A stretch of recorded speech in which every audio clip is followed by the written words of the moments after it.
আসসালামু আলাইকুম। আপনাদের সবাইকে স্বাগতম।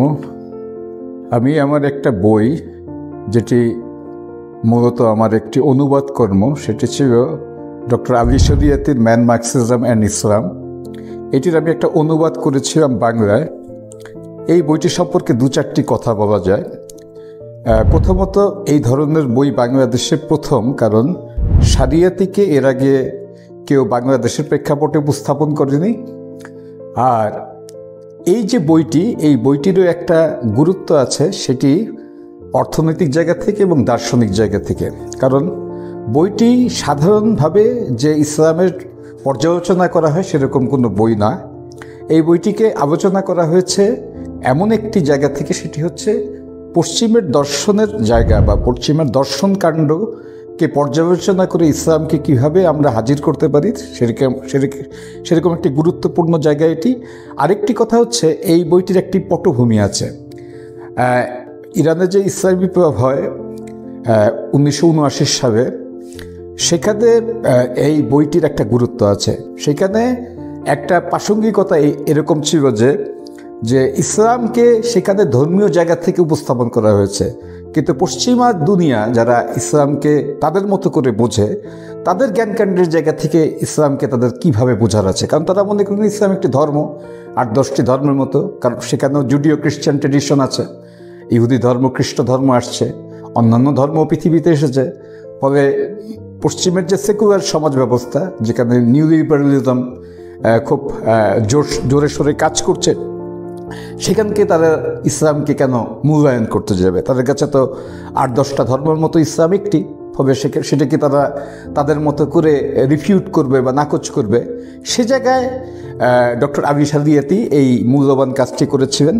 তিনি এই বইটিকে পর্যালোচনা করেছেন শুধুমাত্র কোরআন হাদিসের ভিত্তিতে না, তিনি এই বইটির পর্যালোচনা করেছেন পশ্চিমের যে তথাকথিত জ্ঞানকাণ্ডগুলি গড়ে উঠেছে, বিশেষ করে বর্তমানকালের যে দার্শনিক চিন্তাগুলো সবচেয়ে বেশি পশ্চিমকে ঋদ্ধ করেছে, সেই 3টি দর্শনকে উপজীব্য করে। তার মধ্যে একটি হচ্ছে যথারীতি মার্কসিজম, একটি নিউ লিবারালিজম এবং আরেকটি হচ্ছে এক্সিস্টেন্সিয়ালিজম, অর্থাৎ অস্তিত্ববাদ।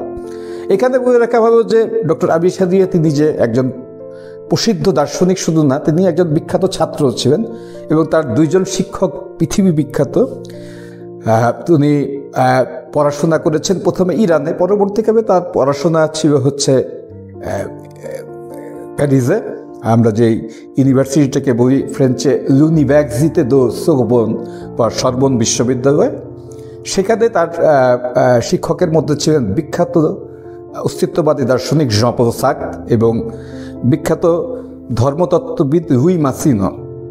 মূলত এই দুজনের সাথে তিনি যে জ্ঞান চর্চা করেন তার রিফ্লেকশনও এই বইতে আছে। এছাড়া আরেকটা বিষয় গুরুত্বপূর্ণ, সেটি হচ্ছে তিনি অস্তিত্ববাদ, মানবতাবাদ, যেই বিষয়গুলিকে নিয়ে পশ্চিমে ইদানিংকালে অনেক বেশি কথাবার্তা বলা হয়েছে, সেগুলিকে তার মতো করে প্রাসঙ্গিকভাবে তিনি পর্যালোচনা করেছেন এবং সেখানে তিনি ইসলামকে তার মতো করে দেখার চেষ্টা করেছেন। এখানে বলে দেখা ভালো যে এই পর্যালোচনা বা তার ধারাবাহিকতা, আমরা যেভাবে ইসলামকে পর্যালোচনা করি শুধু সেভাবে না, তিনি প্রচলিত ইসলামের যে চিন্তা সেটিকে খারিজ করেননি, কিন্তু সেই সাথে তিনি কিছু নতুন মাত্রা যুক্ত করেছেন। সেটা হচ্ছে যে অস্তিত্ববাদী দর্শন যেভাবে পৃথিবীকে দেখে, সেখানে অস্তিত্বের সংকট তৈরি হতে পারে। সেটা কি এরকম সংকট?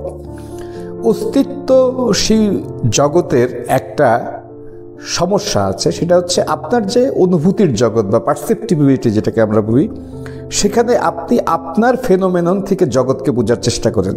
সেখানে আপনার যে অস্তিত্বশীলতা, সেই জায়গায় এবং আপনার বোধগম্যতায় যদি সমস্যা হয়, তবে কিন্তু আপনি জগৎ সম্পর্কে ভুল ধারণা করতে পারেন। মূলত কিন্তু এই ধরনের একটা দর্শনের জায়গা থেকেই আমরা কিন্তু কার্তেজিয়ান ফিলোসফি পাই,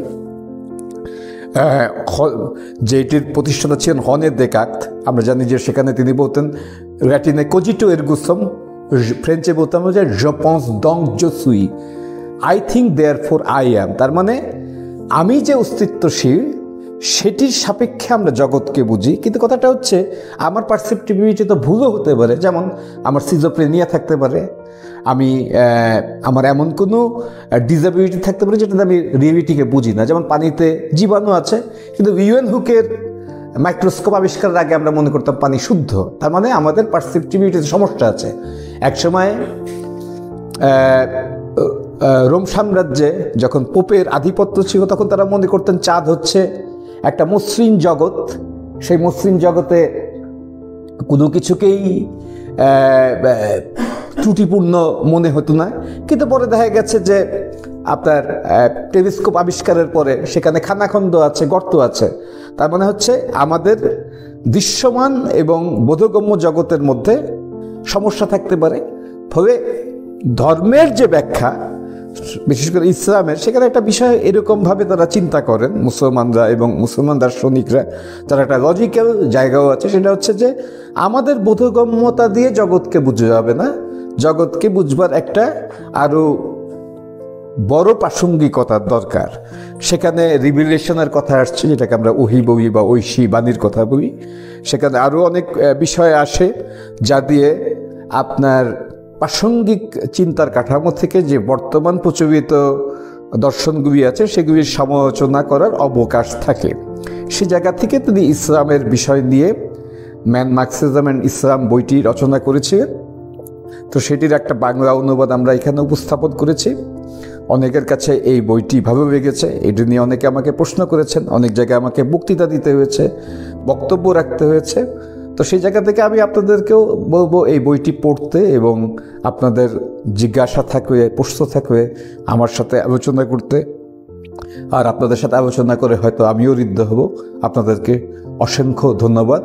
আবার সবাইকে অনেক অনেক শুভেচ্ছা।